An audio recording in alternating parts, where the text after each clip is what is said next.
So, hey once, in this video we are going to talk about history. History as a subject, history as a social life, history is a political term, history as a language, history as a thinking, history as a belief, history as a moral, history as a contemporary world, and history as our past. So let's start the video. If you just go on Google and search what is history, the answer will be like history is the study, interpretation and record of the human past based on evidence, which directly meant that learning about something.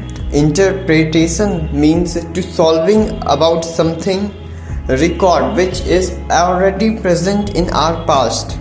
All these are just contemporary thinking of a human behind circumstances, which means कि हमारे past में जो भी कुछ हो चुका है उस चीज़ को पढ़ना, उस चीज़ को डिकोड करना, जिस चीज़ की हमारे पास एविडेंस है, जहाँ से आर्कियोलॉजिस्ट हमें बताए हैं कि ऐसे होता है वैसे होता है, हमें ये मिला, हमें फॉसिल्स मिले, हमें ऐसा लगता है कि यहाँ के लोग ऐसे रहते थे, ऐसा होता था। इन सब चीज़ को जोड़ करके पढ़ना is history. But we are not going to learn about history like as it is written in book और from the answer of Google. We are going to learn about what is really history means, what is the importance of history as a subjective knowledge. There is nothing alike. ज़्यादा से ज़्यादा क्या हो जाएगा history पढ़ के. अब चौहान के ज़माने में वाईफाई की स्पीड क्या थी और अकबर की टाइपिंग स्पीड क्या थी, ये जान के क्या होने वाला है. कंपेयर करने वाले हैं हम लोग उससे कि उसके ज़माने में ऐसा होता था और हम लोग एसी में बैठ के भी ढंग से मैसेज नहीं कर पाते हैं. मॉरल बिलीव्स के बारे में भी देखने वाले हैं. सोशियो थिंकिंग भी देखेंगे लोगों के बारे में कि लोग क्या सोचते हैं हिस्ट्री एज अ सब्जेक्ट के बारे में, या फिर उनकी मेन आइडियोलॉजी क्या होती है किसी भी सब्जेक्ट के बारे में. हिस्ट्री किस एपिस्टेमोलॉजी से आई है और उसके बैकग्राउंड मेटाफिजिक्स क्या है.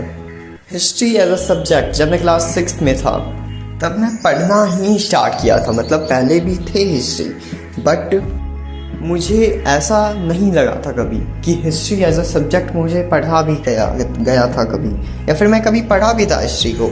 मैं क्लास 6 में पहली बार बुक उठाता हूँ हिस्ट्री का, मुझे ऐसा लग रहा था क्योंकि क्लास 6 से हिस्ट्री की जो बुक है ना वो थोड़ी अलग तरीके से है.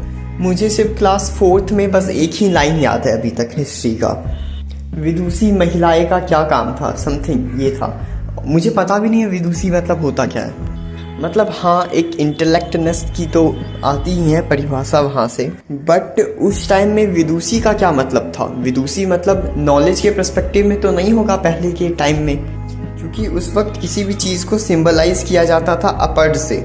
संस्कृत एक विद्वानों वाली भाषा थी और प्राकृतिक भाषा जो होती थी वो बहुत कम को आती थी, और बीच के जो लोग थे वो मिक्सअप करके बोलते थे, कभी संस्कृत कभी प्राकृतिक को. जैसे अभी हम लोग इंग्लिश बोलते हैं तो हम लोग सोसाइटी में ऐसा फिगर बना के रखे हैं कि अगर कोई हिंदी के कुछ वर्ड्स बोलता है, और हिंदी के वर्ड्स भी बहुत मिला करके हम लोगों ने रखा है.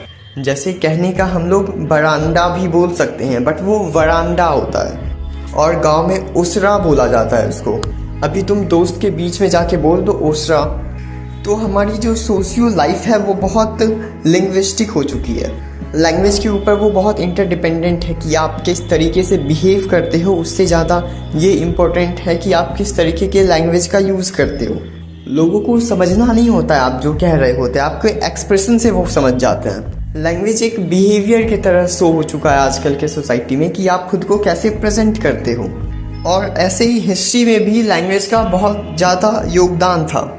Still we don't know about what kind of language people do use at back that time, but still हम लोग सोच सकते हैं कि हाँ ये लैंग्वेज था वो लैंग्वेज था. तो इवोल्यूशन हर एक चीज़ में होता है. लैंग्वेज में इवोल्यूशन होता है, बॉडी में इवोल्यूशन होता है, सोशियो लाइफ में इवोल्यूशन होता है, एनवायरनमेंट में इवोल्यूशन होता है, हर जगह इवोल्यूशन होता है. और हिस्ट्री एक ऐसा चीज़ है जो ये कंटेम्प्रोररी वर्ल्ड के बारे में हमें बताता है कि उसमें कैसे इवोल्यूशन आया. इवोल्यूशन तो हम लोग जानते हैं, अगर हम कोई भी एक पॉइंट सोच लेते हैं। बिग बैंग थियरी जो है वो एक पॉइंट ही तो सोचा गया है ना, वो एक इमेजिनेशन से क्रिएट किया गया है। अगर तुम किसी से ये पूछ लो कि ऐसा क्यों हुआ था तो शायद नहीं बता पाएंगे, क्योंकि इसका कोई आंसर नहीं है। वो हम लोग को एक पॉइंट सोचना होगा कि हाँ ये ऐसा होता था, यहाँ से स्टार्ट हुआ ये सब, तभी हम बता पाएंगे कि अभी हम कहाँ पहुँचे हैं। जैसे कि मैं बोला कि मैं क्लास 6 से मुझे पता चला कि हिस्ट्री ऐसे होता है। मैं क्लास 6 को एक पॉइंट बनाया था। इससे पहले भी मैं हिस्ट्री पढ़ता था बट उतना मुझे पता नहीं था, तो मुझे एक पॉइंट बनाना पड़ा कि हाँ क्लास 6 में मैं ऐसा था और मैं अभी कैसा हूँ। मेरे खुद में कितना बदलाव आया वो मैं क्लास 6 से देख रहा हूँ। तो वैसे ही सोसाइटी या फिर किसी भी साइंटिफिक चीज़ में आपको एक पॉइंट देखना होता है और वहाँ से फिर आपको मेज़र करना होता है कहाँ से कहाँ तक आप पहुँचे हो। ये तो हम लोगों ने बात कर ली थोड़ी आसपास की चीज़ों के बारे में। अब हम लोग सिर्फ हिस्ट्री के बारे में बात करते हैं, बट फिर वही बातें आ जाती है कि हर एक चीज़ एक दूसरे से इंटरकनेक्टेड होती है, तो कभी भी एक ही लाइन पे चलते रहना ये बहुत असंभव वाली बात होती है। तो एक से दूसरे, दूसरे से तीसरे, ऐसे करके जाते रहना चाहिए और हम लोग ऐसे ही करेंगे। History as a main line देखेंगे, मतलब हिस्ट्री हमारी मुख्य बिंदु होगी, बाकी हम चारों ओर घूमेंगे इसके। एंड हाँ, ये एकेडमिक पर्सपेक्टिव से नहीं है, टॉपिक को देखते ही समझ में आ गया होगा और अभी जितना भी कहा वो देख के समझ में आ ही गया होगा कि ये बुक इस लैंग्वेज में है नहीं और ना ही मैं वैसी बात कर रहा हूँ। तो यहाँ पे मैं वही बातें करने वाला हूँ जो कि मैं देखा हूँ, जो कि मैं समझता हूँ। हो सकता है ये दोनों बातें गलत हों, बट क्योंकि मैं ये देखा हूँ और मैं ये समझता हूँ इसलिए मैं ये बता रहा हूँ। तो शुरू करते हैं शुरू से। हिस्ट्री एज अ सब्जेक्ट अगर आप इस चीज़ को देखें तो ये हमारे पास्ट के बारे में बात करता है, अतीत के बारे में बात करता है। पास्ट अभी 2 सेकंड पहले वो हमारा पास्ट था, 2 घंटे पहले वो हमारा पास्ट था, 2 साल पहले ये भी हमारा पास्ट था। मतलब अभी जो टाइम चल रहा है उसके बियॉन्ड, उसके पीछे जो भी बीत चुका है वो हमारा पास्ट है और उस चीज़ को हम लोग हिस्ट्री बोलते हैं। अब उस जो बीत चुके हैं उस चीज़ों का एविडेंस क्या है? एविडेंस है ये वीडियो। इसके 2 सेकंड पहले कुछ और मैं बोल रहा था और बहुत बातें मैं बोल चुका हूँ। एविडेंस उन्हीं सारी बातों में है और बिलीफ्स यही एविडेंस से आती है, क्योंकि मैं ये कहा था और ये सच है कि ये मैंने ही बोला था, इसीलिए हम इस चीज़ पे बिलीव कर सकते हैं कि मैं ये पहले जानता था। हिस्ट्री में मेन बिलीव्स यहीं से आती है। History is non definable unit. एक सब्जेक्ट को आप कैसे डिफाइन करना चाहोगे? आप ट्राई कर सकते हो, क्योंकि वो आप खुद ने ही बनाया है उसे। आप ये मान सकते हो एक कच्चा घर जैसे आप लेते हो वो एक घर है, एक पक्का घर लेते हो वो एक घर है। अब आप इन दोनों को सोचो कि ये दोनों एक क्या हो सकते हैं? बहुत मायने में हो सकते हैं, बहुत हद तक हो सकते हैं। ऐसा हो सकता है कि दोनों घर ही हैं, दोनों में लोग ही रहेंगे, बट इकोनॉमिकली अगर आप देखें तो आप कह सकते हैं जिसके पास पक्का मकान है वो ज़्यादा पैसे वाला है और जिसके पास कच्चा मकान है उसके पास पैसे कम है। मतलब मूल्य यहाँ से पता चल गई हमें। तो काफ़ी हद तक सेम लगा बट फिर भी डिफरेंट है यहाँ पे। आप एक घड़े को लेते हैं और एक कुल्हड़ को लेते हैं जिसमें चाय पीते हैं, वो छोटी वाली गिलास जो मिट्टी की बनी होती है। अब इन चारों चीज़ों को एक दूसरे से कंपेयर करते हैं कि ये कितने हद तक सही है, मतलब कितने हद तक ये चारों एक हो सकती है। तो 2 तो एक हो सकती थी, बाकी ये दोनों जो है इसमें हम लोग पानी पी सकते हैं और क्या कर सकते हैं, और तो कुछ सेम नहीं नज़र आ रहा है। तो 2 घर को हम सेम कर सकते हैं और 2 उस एक घड़े को और एक कुल्हड़ को सेम कर सकते हैं, बट इन चारों को कैसे सेम करें? तो इसका आंसर होता है कि ये चारों जो है ये आई तो मिट्टी से है ना।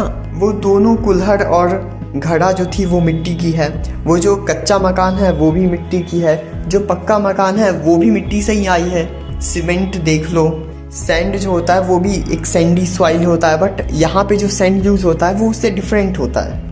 फिर सीमेंट हो गया, फिर जो ईंटें यूज़ होती है वो तो मिट्टी से ही उसी को पका के बनाया जाता है। तो जब तक आप ऐसे देख रहे थे कि ये ऐसा है ये वैसा है, तब तक आपको हर एक चीज़ डिफरेंट लग रहा था। जब आप एक पॉइंट से देख रहे होते हो तो सब कुछ एक हो जाता है। आप बहुत सारे लोगों को देखें कि ये ऐसा सोचता है, वो ऐसा सोचता है, पर जैसे ही आप हर एक सोच को एक दूसरे से इंट्रोगेट करते हो, एक दूसरे से मिलाते हो, आपको ये पता चलता है कि ज़्यादा कुछ अंतर है नहीं बातों में।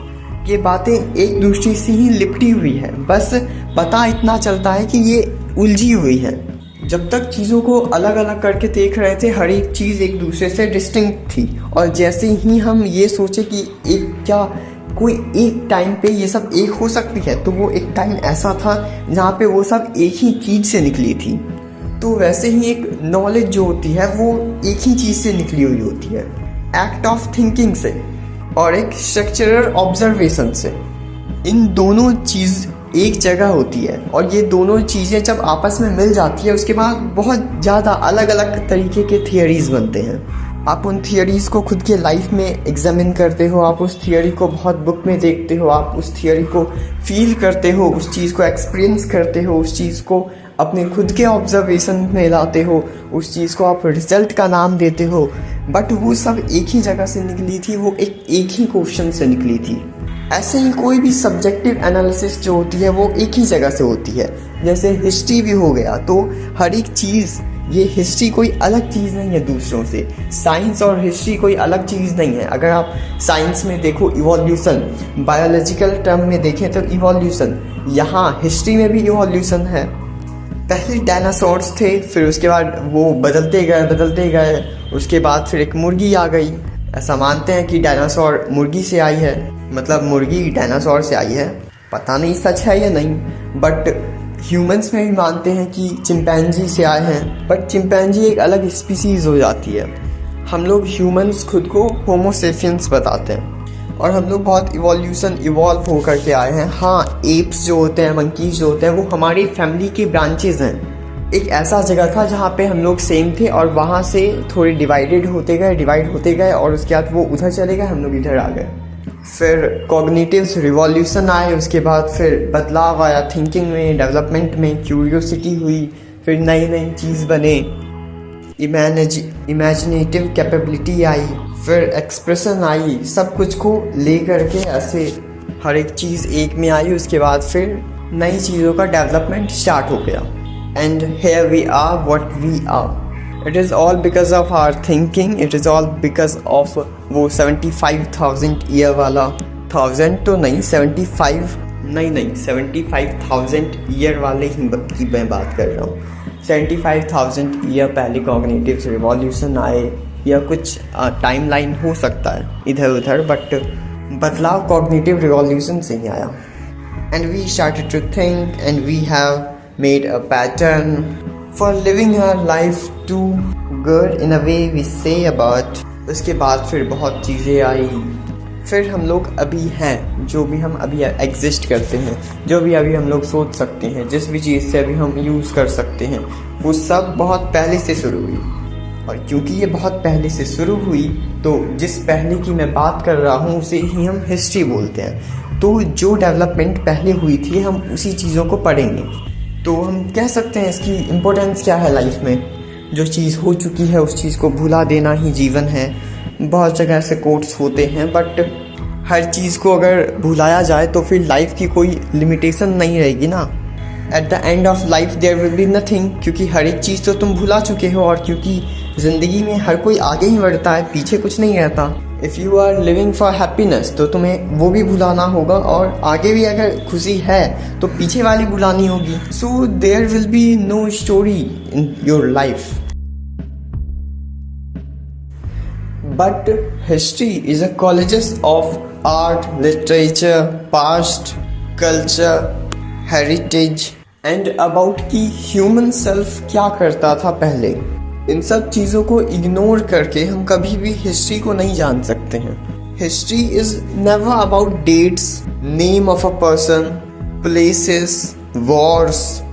हम लोगों को इतनी चीज़ों के बारे में पता है क्योंकि हम लोग उसी चीज़ों पे फोकस्ड होते हैं। जब भी हम हिस्ट्री की बुक पढ़ते हैं तो उसमें इन्हीं सब चीज़ों के ऊपर हम बात करते हैं। We never talk about stories, और फिर इसमें प्रॉब्लम ये होती है कि अगर टीचर्स अपना ओपिनियन खुद से ही दे देते हैं कि ये अच्छा था, ये बुरा था और समथिंग, तो वो और ज़्यादा प्रॉब्लमेटिक होता है, क्योंकि पहले तो हमारी कोई आइडियोलॉजी डेवलप हो नहीं पाई, ऊपर से एथिक्स की बात भी अगर कोई और ही हमको बता देगा तो हम लोग सोचेंगे क्या। उसके बाद फिर एक नेगेटिव इम्प्रेशन बनता है हिस्ट्री एज अ सब्जेक्ट के ऊपर।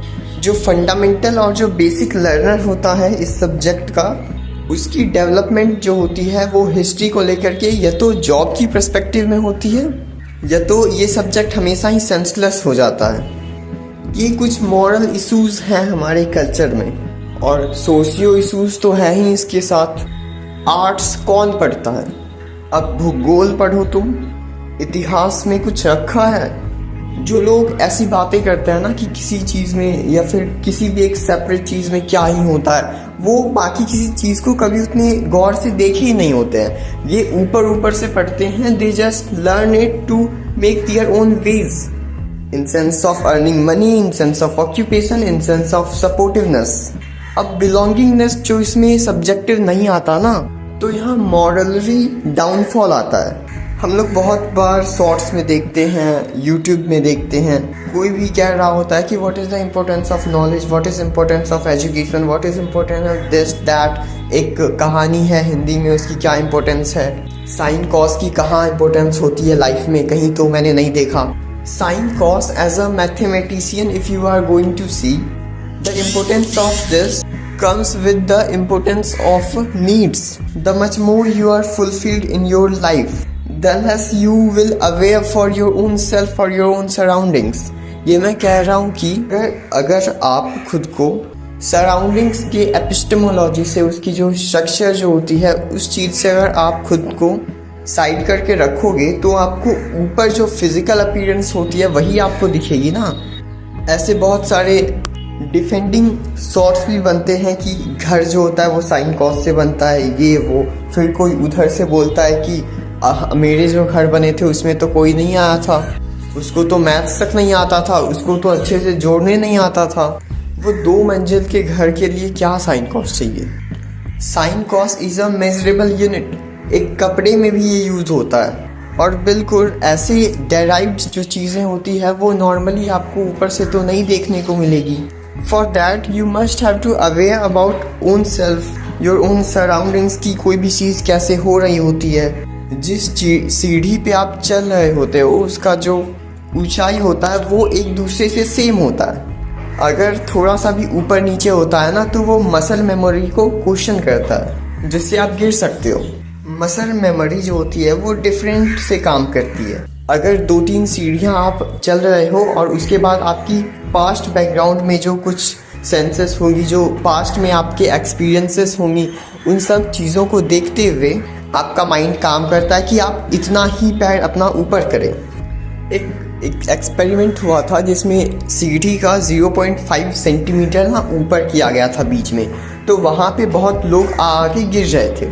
वहाँ पे इम्पोर्टेंस ऑफ मसल मेमोरी कहा गया था, बट उससे ज़्यादा मुझे वहाँ पे मैथमेटिक्स का रोल मिला, क्योंकि मुझे यहाँ कहना था। सो हर एक चीज़ का इम्पोर्टेंस शुरुआत में ही दिख जाए ये इम्पोर्टेंट नहीं होता। अगर आपको वो नहीं दिख रहा है तो इसका मतलब कि आप उस चीज़ को उस तरीके से देखे नहीं हैं। फॉर एग्ज़ाम्पल, अगर आप किसी समुद्र में जाते हो और आपको मछली चाहिए होती है, एंड आप स्टार्टिंग में ही ये एक्सपेक्ट कर लेते हो कि मुझे मछली नीचे ही जाके मिलेगी, and you just dive into deep of the ocean. But मछली तो इक्वली डिस्ट्रीब्यूटेड होती है ना, और कोई इंसान ये होगा जो ऊपर से ही चला जाता है। तो दोनों चीज़ें ना अलग अलग तरीके से काम करती है। एक इंसान ये बोलेगा कि हम तो बहुत पढ़े इस चीज़ के बारे में, हमको तो कुछ नॉलेज नहीं मिला, हमको तो कुछ वैसा खास नहीं लगा इस सब्जेक्ट के बारे में या इस टॉपिक के बारे में। How can you say about this कि ये इम्पोर्टेंट था? या फिर कोई दूसरा जो ऊपर से चला गया वो कह नहीं सकता है, बट फिर भी वो बोलेगा क्योंकि वो ट्राई किया था। लिमिटलेसनेस के साथ अगर कहीं जाना है तो आपको खुद की मेमोरीज को देखते हुए जाना चाहिए। अगर मछली चाहिए तो वो कहीं पे भी मिल सकती है, नीचे ऊपर क्या मिलेगी। So if you are aware about knowledge and knowing anything, अगर आप हिस्ट्री पढ़ते हो तो ये देख लो ना, अगर आपको कुछ उसमें सही चीज़ नहीं लगा तो उसका इंग्लिश देख लो। कुछ इंग्लिश के वर्ड्स होंगे जो इंग्लिश सब्जेक्ट से हट के उसमें लिखे हुए होंगे, वो इम्पोर्टेंट हो गए। कुछ इसमें कहानियाँ होंगी, अपार्ट फ्रॉम अगर आप नाम याद करने से हट के अगर कभी कहानियों पे गए हो तो कहानी के एसेंस हो गए, उसके कुछ मॉरल होंगे जो आपको अच्छे लगे होंगे, या वहाँ पे आप कुछ रुक के सोचे होंगे उस चीज़ के बारे में। तो लर्निंग डिस्प्रपोर्शनेट होती है किसी भी चीज़ों को लेकर के, अगर आप देखें तो वो हर बार एक्सपेक्टेड नहीं होता, यहाँ से ये हो जाए वहाँ से वो हो जाए।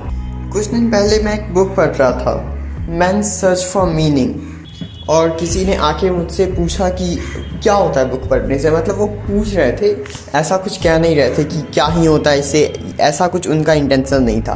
वो सिर्फ पूछ रहे थे कि इससे क्या होता है बुक पढ़ने से। सो मैं उस वक्त कुछ कह नहीं पाया, बहुत चीज़ें थी, मैं सोशली ऑकवर्ड भी हो जाता हूँ बहुत जगह, और मैं डायरेक्टली कह भी नहीं सकता कि मैं क्या सीखा इससे, क्योंकि मैं वो स्टार्ट ही किया था। और अगर मैं ज़्यादा भी पढ़ लिया होता फिर भी मैं इसका आंसर नहीं दे पाता, क्योंकि मुझे पता नहीं था मैं इससे सच में क्या सीखा।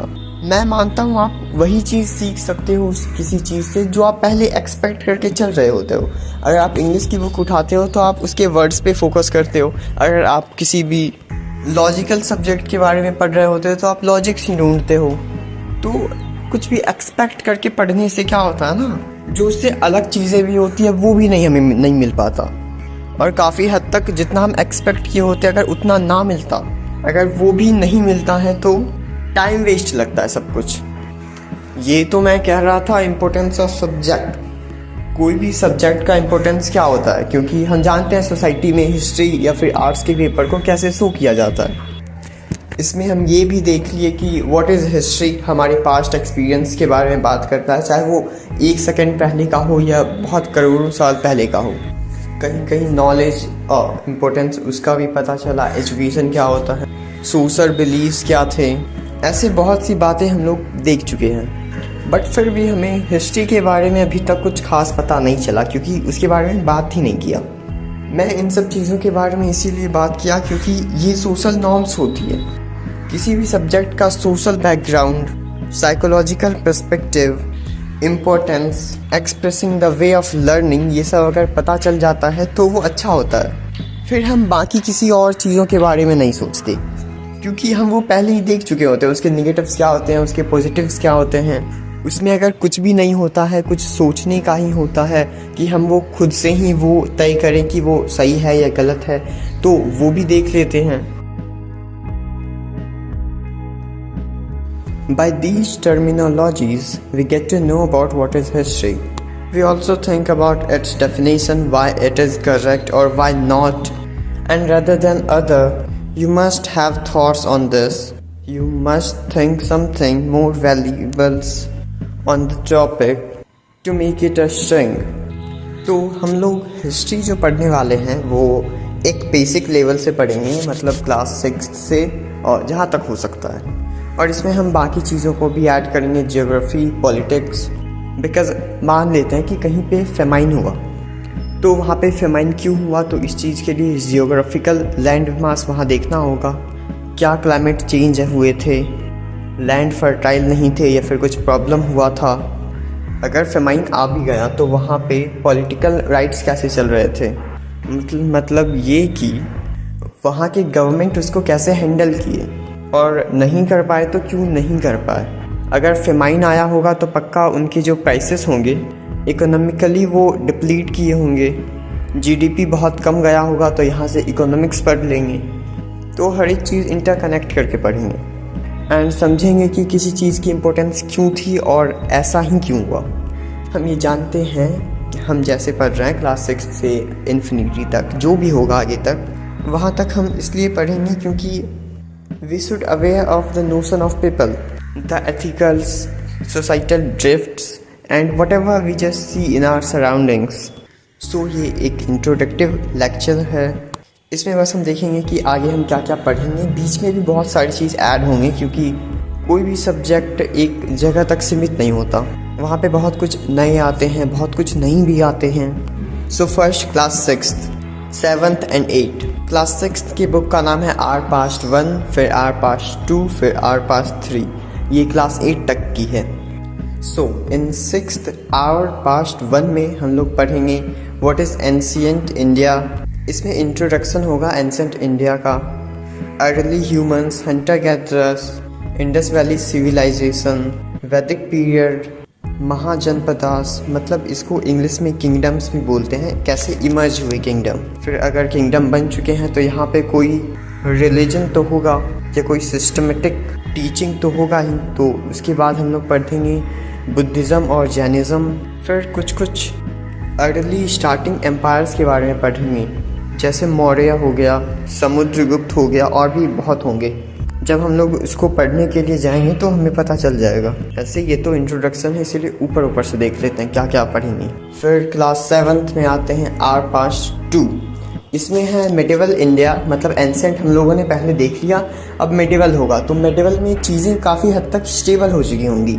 तो यहाँ पे जैसे आते हैं दिल्ली सल्तनत, मुग़ल एम्पायर, रीजनल किंगडम्स जो यहाँ पे पहले से एस्टेब्लिश्ड थे, उनके बारे में पढ़ेंगे कि सेंट्रल एशिया से जब आए थे मुगल्स इंडिया में, तो पहले तो यहाँ पे कुछ रहे होंगे ना। हम उतने अच्छे से नहीं पढ़ेंगे इस चीज़ के बारे में, बट फिर भी हम पढ़ेंगे चोलास, चेरास, पांड्यास के बारे में, जो नीचे केरला और तमिलनाडु के इलाके में थे पहले। जिसमें से चोलास मुझे बहुत पहले अच्छे लगते थे, अभी भी लगते हैं, क्योंकि इनका इमरजेंस हुआ। फिर उसके बाद ये कितने देर तक, कितने टाइमलाइन तक ये सर्वाइव किए।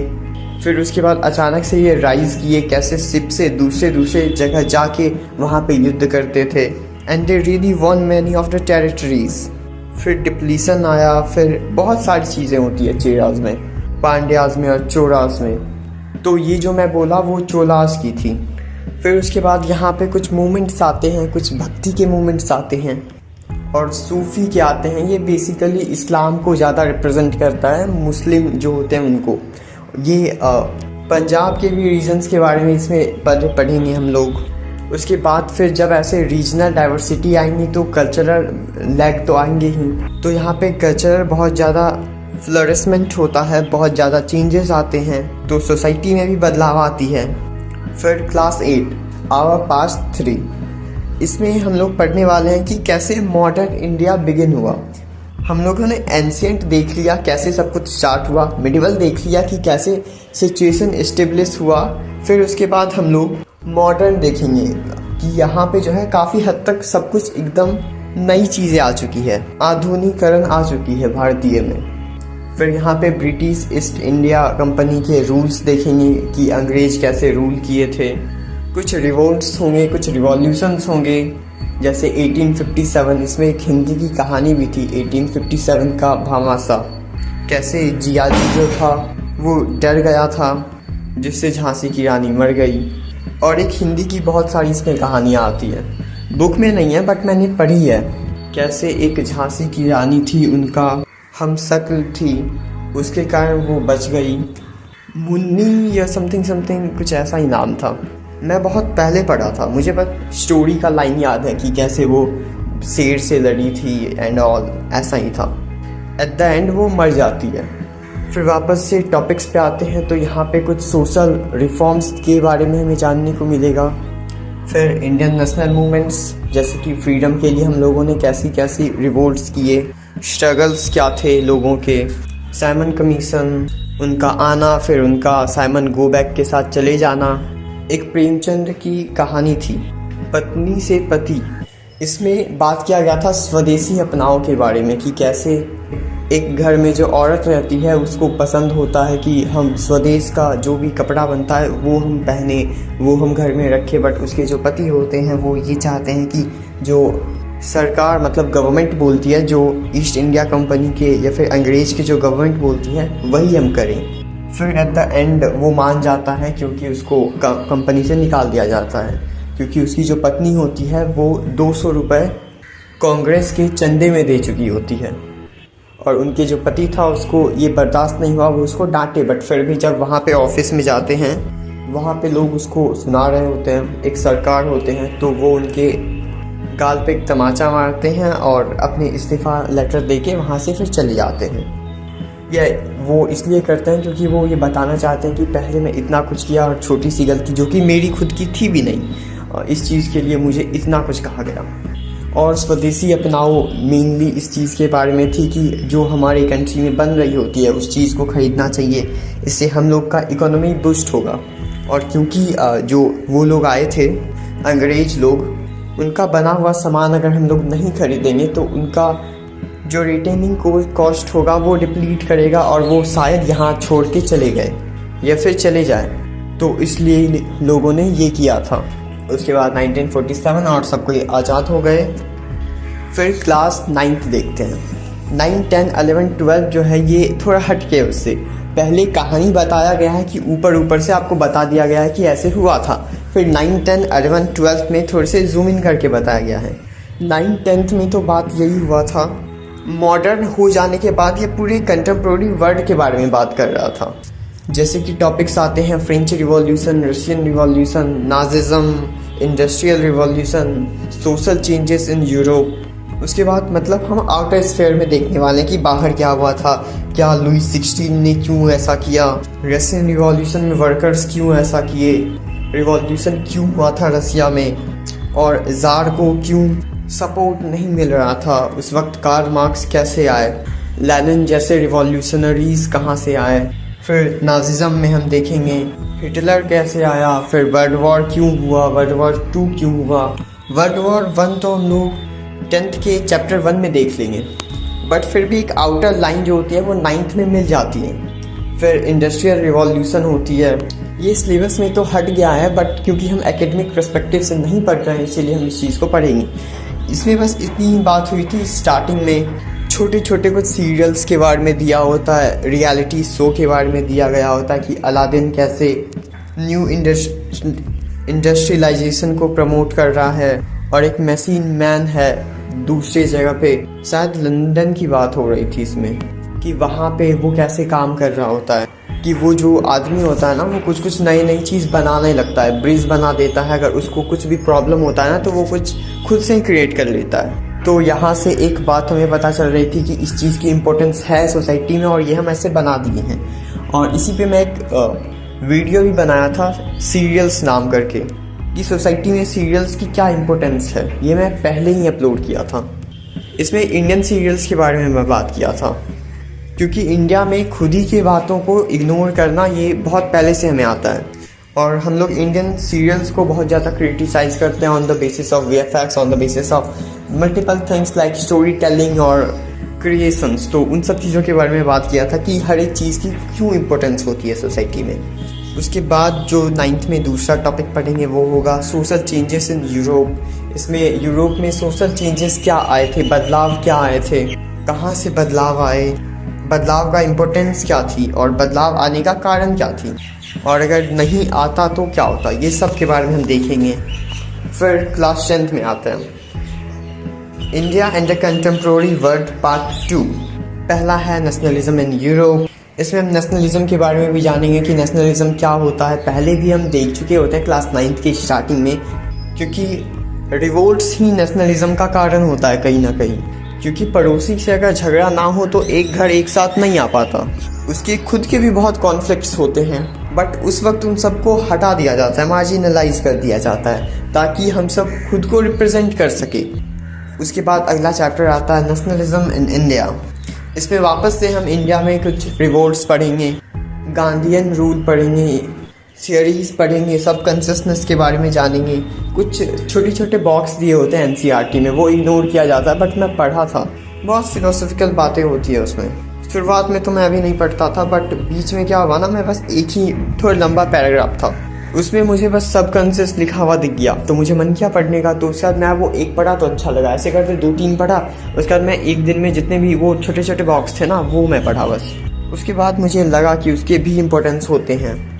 राइज इन ग्लोबल वर्ल्ड, इसमें हम लोग देखेंगे कि आलू की खेती क्यों इम्पोर्टेंट है, मतलब कैसे कोई भी फूड की इम्पोर्टेंस क्या होती है, हम लोग ग्लोबलाइजेशन को क्यों प्रमोट करना चाहिए। राइज इन ग्लोबल वर्ल्ड का मतलब यही है कि हम लोग एक दूसरे से कनेक्टेड हो, इंटरडिपेंडेंट हो, हर एक सब्जेक्ट के ऊपर, हर एक थियरीज़ के ऊपर नए आइडियाज़ होंगे, नए फूड होंगे, नए कल्चर होंगे, नई फैशन होंगे, नई ट्रेंड्स होंगे, और बहुत कुछ नए आएंगे, क्योंकि हमें वो नहीं पता होता इसीलिए वो नया होता है। जैसे मैं यहाँ रहता हूँ, मैं कहीं और जाऊँगा तो वहाँ के लोगों के लिए वो नॉर्मल होगा, बट मैं जब वहाँ जाऊँगा तो मेरे लिए वो नया होगा, तो नया on the basis of this. फिर आते हैं print culture and modern world. इसमें हम पढ़ेंगे कि प्रिंटिंग का इम्पोर्टेंस क्या था, प्रिंटिंग प्रेस कहाँ से आया, जो हम बुक अभी पढ़ पाते हैं, जो हम बुक के बारे में भी जान पाते हैं, वो कैसे स्टार्ट हुआ। गुटेनबर्ग के बारे में हम यहाँ जानेंगे कि उनका क्या रोल था इन सब चीज़ों में। फिर रिलीजन का भी यहाँ पे बहुत ज़्यादा इस्टेब्लिशमेंट हुआ, because God are the best creation of human imagination. और जब तक लोगों को भगवान के बारे में पता नहीं होगा, उनको कैसे पता चलेगा कि भगवान एग्जिस्ट करते हैं। इसमें 95 थीसिस भी थे। ऑर्थोडॉक्स चर्च के बारे में था, जीसस के बारे में था, प्रिंटिंग के इम्पोर्टेंस के बारे में तो होगा ही, कल्चरल बेनिफिट्स के बारे में भी था, नेशनलिज्म में क्या इम्पोर्टेंस प्ले करता है प्रिंटिंग प्रेस, ये भी था। बीच के स्टोरी लाइन में अगर आप स्टोरीज भी पढ़ते हो सोसाइटी नॉर्म के बेस्ड पे, तो उसका क्या इम्पोर्टेंस होता है। मतलब अगर आप टाइम पास भी करते हो किसी भी चीज़ के साथ, तो उसका क्या इम्पोर्टेंस होता है। सोशल लेवल पे ये एक इंटेलेक्ट ड्यूटी होती है आपकी कि आप खुद को डिवोट करें किसी भी चीज़ में। एक बुक थी निठल्ले की डायरी, जिसमें बात किया गया था कि एक पुजारी जो होता है वो 1 घंटे तक पूजा कर रहा होता है, बट फिर भी उसको कोई निठल्ला नहीं बोल रहा होता है, बट एक इंसान है जिसको सब कोई निठल्ला बोलता है। सो वाई, ऐसा क्यों उसको कहते थे, उसका आंसर भी हमें यहाँ पे मिल जाएगा। निठल्ले का काम क्या होता है, एक ऐसा इंसान जो कभी कुछ नहीं करता है। मतलब मैं अभी जो भी बोल रहा हूँ ना, ये थोड़े से बियॉन्ड टेक्स्ट होंगे, but because it importance and it exist in the society norm, so I am using this. उसके बाद फिर अगला टॉपिक आता है इंडस्ट्रियलाइजेशन। तो इंडस्ट्रियलाइजेशन यहाँ पे भी वही सेम ही बात कही गई है, और ये वाली टॉपिक भी रिमूव्ड है NCERT से और CBSE के सिलेबस से। मतलब बुक में होंगी, हो सकता है, बट ये रिमूव्ड है। इसमें भी सेम ही बात कही गई है कि इंडस्ट्रियलाइजेशन क्यों इम्पोर्टेंट है और कैसे इम्पोर्टेंट है। पहले जो मैं क्लास 9th में एक कहानी सुनाया था ना, कि एक इंसान होता है, वो नई नई चीज़ें देखता है, उसको इम्पोर्टेंस होता है और वो क्रिएट कर देता है, तो वो क्लास 10th की ही बात थी। 10th में कहानी सुना करके बताया गया है और 9th में डायरेक्टली ही एज इट इज़ लिख दिया गया है। तो 10th तक की बातें कुछ ऐसी थी जिस चीज़ को हम ऊपर ऊपर से देख के समझ में आ जाएगा। मतलब हम उसको पढ़ेंगे, अच्छे से जानेंगे उसके थियोरीज किस बारे में बात करती है। उसके बाद फिर 11th के जो टॉपिक्स होते हैं उसको एक नॉर्मल थीम बेसिस पे कलेक्ट करना बहुत टफ होता है, तो इसीलिए इसका मैं कोई इंट्रोडक्शन नहीं दूंगा। और मुझे खुद तो 11th पढ़ने दो, अभी मैं 10th तक पास नहीं किया हूँ, इसलिए भी मैं 10th और 12th के बारे में कुछ नहीं बता सकता। मतलब ऊपर के हेडिंग पढ़ के उसके मतलब तो बता सकता हूँ, बट उसमें लिखा हुआ क्या है वो नहीं बता सकता मैं। तो मैं फालतू के अगर ज्ञान दूंगा, इसका ये मतलब होता है, इसका वो मतलब होता है, तो वो मुझे अच्छा नहीं लगेगा और उसका इम्पोर्टेंस भी नहीं है, क्योंकि यहाँ पे हम लोग सोशल नॉर्म्स को समझने के लिए आए हैं, किसी भी चीज़ को ऐसे रट्टू तोता के तरह पढ़ने नहीं आए हैं। नहीं तो अभी तक मैं 4 डेट्स बता चुका होता, कब क्या हुआ था और क्यों हुआ था, यहाँ पे राजा कौन थे और राजा क्यों थे, इसके भाई का नाम क्या था और इसके पापा का नाम क्या था। बट यहाँ पे मुझे इस चीज़ का कोई इम्पोर्टेंस लगा नहीं, और सोशल नॉर्म्स में, हिस्ट्री में इसका कोई इम्पोर्टेंस ज़्यादा होता भी नहीं है। आप साइकोलॉजिकल वे या फिर जोग्राफिकल टर्म्स में देखिएगा तो वहाँ पे यूज़ होता है। जैसे लुई 16 है, तो उसके पापा का या फिर उसकी पत्नी का रोल बहुत कम था, उसका खुद का रोल बहुत कम था, उसके डायनेस्टी का रोल कम था, बट फिर भी हम उसको पढ़ते हैं क्योंकि थोड़ा रोल वहाँ पे था, और जिससे थोड़ा रोल्स भी आते हैं। बर्बन डायनेस्टी ने पूरा तिजोरी खाली करके रखा था, फिर जब लुई 16 आता है तो उसके पास कुछ नहीं बचता। तो आप ये रखो ना याद कि वहाँ पे क्या हुआ था, और याद क्या रखना, इसमें सिर्फ इतना देख लो ना कि क्यों हुआ था ये, क्योंकि वो लोग बताना चाहते थे कि हम लोग के पास पैसा है। एक साइकोलॉजिकल इम्पैक्ट तो ये था। So basically the thing was that ancestor of Louis they did that to maintain political alliances and balance power in Europe. हमें ये पता है ना कि उनके एंसेस्टर जो थे वो बैलेंस बनाना चाहते थे होल यूरोप में, और एक इंटरकनेक्शन के लिए भी वो यूज़ किया करते थे। अब अगर ये जानना है कि वो ऐसा क्यों करते थे, और ऐसा सभी को ही करते थे, इसके बाद हम अपने अंदर जाएंगे ना। मैं ये नहीं कहता हूँ कि डेट्स या फिर नेम्स इंपॉर्टेंट नहीं होते, बट एक आइडियोटोरियस और स्ट्रक्चरल नॉलेज और नॉर्म्स के लिए या फिर सोसाइटी के लिविंग्स के लिए मेन आइडियोलॉजीज इंपॉर्टेंट होते हैं। आधे से ज़्यादा को हिस्ट्री का इसलिए अच्छी नहीं लगती क्योंकि इसमें डेट्स बहुत होते हैं, बट उनको ये भी पता नहीं होता उसके इम्पोर्टेंस भी कम होते हैं, उसके importance as a perspective of exam होते हैं, और वो भी काफ़ी हद तक सही होता है। डेट्स इन टर्म्स ऑफ आप इस तरह देखो ना, इकोनॉमिकल पर्सपेक्टिव में देखो, पॉलिटिकल अफिलियंस में देखो, बट अगर कैजुअली ऊपर से याद करना है तो उसमें डेट्स का इम्पोर्टेंट कम होता है, बट पढ़ते पढ़ते वो याद हो जाता है। So we are not going to talk about dates, but बीच में अगर आएंगे तो उसके बारे में हम बात कर लेंगे एक बार, क्योंकि डेट्स के अराउंड जो भी चीज़ें रिवॉल्व कर रही हैं उन चीज़ों के बारे में हम देख लेंगे कि वहाँ के टाइम पे इतने ईस्वी में, इतने ईयर में, इतने सेंचुरी में वहाँ पे क्या हो रहा था, कैसे हो रहा था। इसलिए हम लोग डेट्स को भी लेके चलेंगे, क्योंकि डेट्स के बिना हिस्ट्री नहीं है ना, वो एक रिकॉर्ड होता है। और डेट्स जो होते हैं वो चीज़ों को इस्टेब्लिश करने के लिए होते हैं और वो डेटा एंट्री के फॉर्म में लाने के लिए होते हैं। तो उस चीज़ को याद करना इज़ नॉट इम्पोर्टेंट, बट उस चीज़ को देखते रहना कि यहाँ पे ये हुआ था और क्योंकि ऐसा था इसलिए वहाँ के इकोनॉमिकल और पॉलिटिकल व्यू ख़राब हो गए थे, ये हो गया था, वो हो गया था। तो डेट्स को हम इसी पर्सपेक्टिव में याद रखेंगे। सो फिर आते हैं class 11th, theme in world history. इसमें है early human societies, ancient civilisation, Mesopotamia, Egypt, China. गैस इसमें यही हड़प्पन सभ्यता वाली ही बात आएगी कि यहाँ हम सबको मिला था। इजिप्ट में यही मिला था, पिरामिड मिला था, सबसे पहले मेसोपोटामिया में मिला था, फिर चाइना में मिला था। यही सब बातें होने वाली है, मुझे लगता है ऐसा। एम्पायर्स एंड कल्चर, ऑफकोर्स जहाँ पे एम्पायर होंगे वहाँ के खुद के कल्चर होंगे, खुद का रिलीजन होगा। फिर यहाँ पे भी इंडस्ट्रियलाइजेशन है। इंडस्ट्रियलाइजेशन का एक ही मतलब होता है कि उद्योगीकरण। आपको हर एक चीज़ की सुविधा वैसे ही मिल रही है कि नहीं मिल रही है। तो हो सकता है इसमें भी वैसी ही बात की गई हो। डॉक्टर की फैसिलिटीज़ है, हॉस्पिटलाइजिंग का है, शॉप्स हैं, ग्लोबलाइजेशन है, इंटरडिपेंडेंस हैं लोगों के बीच में, वर्ल्ड चेंजेस ओवर टाइम। तो मुझे ये लगता है कि ये ग्लोबलाइजेशन के बारे में ही बात हो रहा होगा, क्योंकि कैसे दुनिया बदलेगा, बदलाव के लिए एक दूसरे से कुछ सीखते रहना या फिर कुछ कहते रहना इम्पोर्टेंट होता है। तो कुछ सीखने के लिए कहीं जाना भी तो होगा, कोई जगह खुद चल के तो नहीं आएगा। तो लोगों को इधर उधर जाने से ही हुआ होगा यहाँ वर्ल्ड में बदलाव। तो 11th में ये थी। फिर 12th में आते हैं, थीम इन इंडियन हिस्ट्री 1, 2, 3। इसके 3 पार्ट्स हैं। एंशिएंट इंडिया, तो जैसे हम पहले देख लिए ना एंशिएंट सिविलाइजेशन, मेसोपोटामिया सब के बारे में। तो 12th में हम लोग देखने वाले हैं एंशिएंट इंडिया के बारे में, जिसमें हड़प्पन सिविलाइजेशन होगा। और जहाँ पे एंशिएंट इंडिया आ गया वहाँ पे वैदिक पीरियड तो होगा ही होगा, क्योंकि हमें पता है what is the importance of Vedas, Upanishad and all.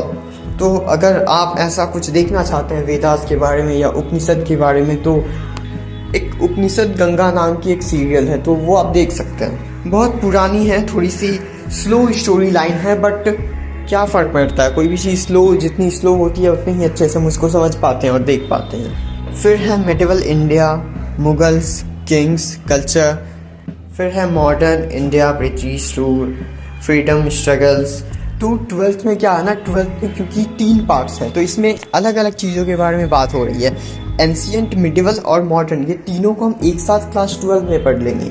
जैसे कि हम लोगों ने पहले टाइम लिया था, क्लास 6 में पढ़े, 7 में पढ़े, 8 में पढ़े, तो हम उन तीनों चीज़ों को एक ही बार क्लास 12 में पढ़ लेंगे। तो यहाँ पे चीज़ें काफ़ी हद तक कॉम्पैक्ट हो गई हैं। 11th में हम देख सकते हैं कि 9th और 10th की जो बहुत सारी चीज़ें हैं ना वो 11th में हैं। एंड 12th में हम देख सकते हैं कि 6, 7, 8 तीनों की चीज़ें इसमें हैं। So this was about the whole topic. And अगले लेक्चर से हम लोग बात करने वाले हैं इन चीज़ों के बारे में। सबसे पहले क्लास 6 से स्टार्ट करेंगे। मतलब हम लोग ऑफकोर्स हम किसी भी चीज़ के बारे में डायरेक्टली एज इट इज़ ऊपर से नहीं देखने वाले हैं कि क्लास 6 है, क्लास 7 है। हम लोग मॉरल बेसिस पे देखेंगे कि किस चीज़ की इम्पोर्टेंस पहले है। अगर हमें ये लगेगा पढ़ते वक्त यहाँ पे ये नहीं, पहले ये चैप्टर होना चाहिए, बट पहले ही NCERT इतना देख लेता है कि किस चीज़ की इम्पोर्टेंस पहले है। बट फिर भी हम लोग अंधा विश्वास नहीं करने वाले हैं। खुद की आइडियोलॉजीज़ के चलते हम लोग बिलीफ सिस्टम को वापस से नहीं लाने वाले हैं रास्ते में। 6, 7, 11, 12 ये जितने भी क्लासेस के नाम बोले, मैं ये एक बेस लेवल पे मैं कह रहा हूँ कि इन चीज़ों को लेकर के हम ऊपर चलेंगे। इन सभी चीज़ों से हम सीढ़ियाँ नहीं बनाने वाले हैं। बगल में चट्टानें होंगी, वहाँ से भी जाएंगे। We don't care about how we are going to climb at the peak. Himalaya पे सीढ़ियाँ थोड़ी होती है, जहाँ से लगता है रास्ता है वहाँ से चले जाएंगे। ये बस बेसिस पे हुआ कि ऐसे ऐसे ही होगा। हम ये जानते हैं कि हिमालय का नीचे जो होता है वो ज़्यादा लेयर होता है, फिर ऊपर कम होता है, ऊपर कम होता है, फिर ऐसे करते करते पीक हो जाता है।